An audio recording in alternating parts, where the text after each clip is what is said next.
this week's video, story, something. Thank you. Work out those gimmicks later. And thank you for the calls and texts. I'm feeling much better, as you can see. I think. Yeah, yeah. Thank you very much. So, without further ado, I'll move to today's topic. And today, we shall be talking about, drum roll please, ta-da, menstrual cups. Okay, so like any other feminine product, feminine hygiene product, we tend to view menstrual cups, tampons, even sanitary pads as one forbidden taboo that shouldn't be talked about.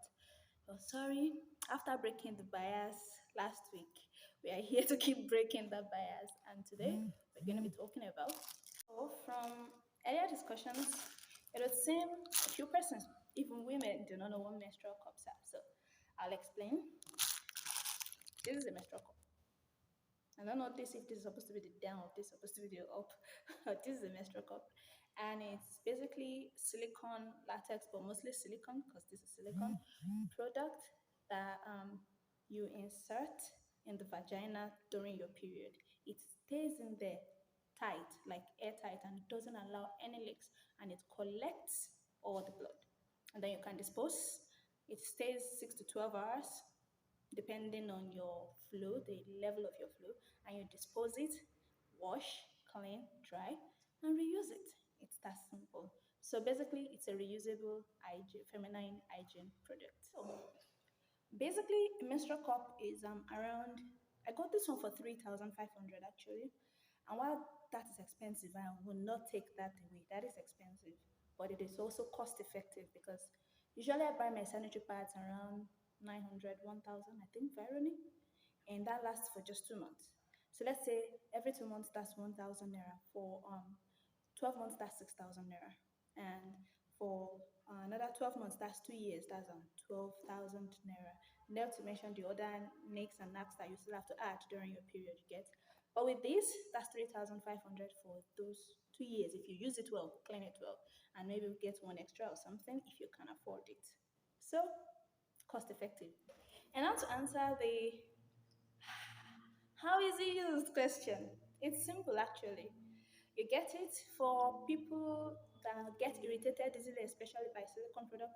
By the way, silicone is totally safe and it is very safe on the environment. And you know me now, my number one thing, save the environment.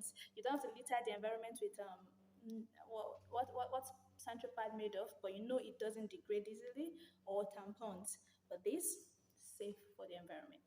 Okay, so to use it, first, you have to get your size. It comes in, I think they said 3 sizes, but this particular brand comes in 2 sizes, large and small. This is small, for mostly advisable for people that have not given birth vaginally because it's still, yes, you get. And if you have given birth vaginally and the place is a bit lax, just a bit though, maybe you can go for large. While some people, if they haven't given birth, still use small. So after dealing with the size, now insertion. You pick your cup. If you get irritated easily, it's advisable that you lubricate it. I don't know. And then you fold it like this in two.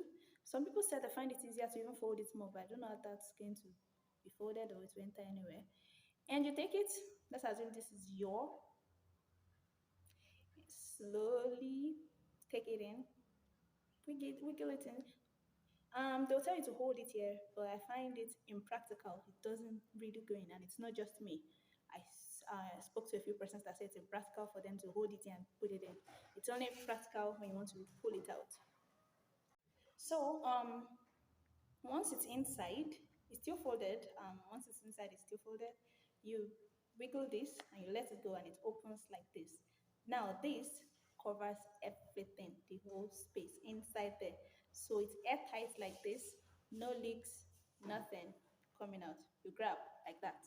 So, and it stays there for how you know you've used it the right way is that once it's inside you, give it 5 minutes. You totally forget you're on your period or you have something on. You know that feeling you get the sliding when you use a central pad or even a tampon sometimes? You will not get any of those when using this. It's just going to be there. And for a lot of people, you don't even have to use panties. That's how non-leaky, non-stainy it is. Okay. So, and when you want to remove it, it's like this. Just hold this place. Grab a hold of it. Wiggle, wiggle, and it will pop out. Because it has a few holes there. Like, I don't know what to call it. That thing will make it pop out. Boom. And then you discard, clean, wash, and reuse. Dry and reuse. Make sure you clean it appropriately. You see, you can get a longer usage of this thing if you keep it properly. Once you're done for the month, put it somewhere where it can get air, and it will dry. Don't put it near the window, don't put it near the sun, I beg. So it'll last longer that way. And also, something I read somewhere that it's okay for it to stain. Because it has a stain doesn't mean it's bad. It's okay for it to stain. So please get someone around you. Menstrual cup. Okay. So basically, the pros of a menstrual cup: safe for the environment, because for me that's the most important. Safe for you, cost effective, more comfortable. You get to run about. In fact, people have testified to swimming with menstrual cups and not having to look back and see pool of blood behind them, because it's that airtight. It literally keeps it up there. Don't come and just gathers everything here. A lot of stuff. What else? Cost effective. Have I mentioned that? And cons, it has only one cons. If you are allergic to rubber or silicone, something like this, please don't use it. And if you get irritated easily, don't use it. Anything other than that, if you are in charge of getting somebody around you pad constantly, I'll advise you make one investment of this and you're good to go. So please save our environment, save our girls' hygiene, health, and thank you very much.